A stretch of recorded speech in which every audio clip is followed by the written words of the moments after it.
NCP, AB party ও রাষ্ট্র সংস্কার আন্দোলন, আপনারা তিনটি দল মিলে একটি জোট করেছে, নির্বাচনী জোট।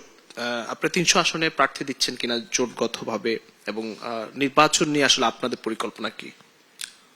দেখুন, এটা মূলত আমরা বলেছি যে এটা একটি রাজনৈতিক জোট, এবং আমরা প্রত্যেকটা দলই আলাদাভাবে নির্বাচনের প্রস্তুতি নিচ্ছি। আমাদের 125টি আসনে প্রার্থী তালিকা দেওয়া হয়েছে, এবং আমরা সবচেয়ে বড় সম্পদ, আমরা বিশ্বাস করি এই স্বপ্নগুলিতেই তৈরি হবে স্বপ্নের বাংলাদেশ। স্বপ্ন ধরা, ধরনের বুকে স্বপ্নের ঠিকানা। আরো 2 দফায় হয়তো বাকি তালিকাটা প্রকাশ করব। এবং আমি যতটুকু জানি, এবি পার্টি এবং রাষ্ট্র সংস্কার আন্দোলনও তারা পৃথক পৃথক ভাবে আসলে তাদের ইলেকশনের জন্য প্রস্তুতি নিচ্ছে। এবি পার্টি থেকে তো অলরেডি মনে হয় 100+ আসন ঘোষণা করা হয়েছে। তো সেই জায়গা থেকে এই জোটটি মূলত রাজনৈতিক জোট। আমরা আওয়ামী লীগের বিচার, সংস্কার, এই প্রসঙ্গগুলোতে জুলাইয়ের ঐক্যের জায়গা থেকে আসলে আমরা এই দলগুলো, 3টি দল আসলে একজোট হয়েছে।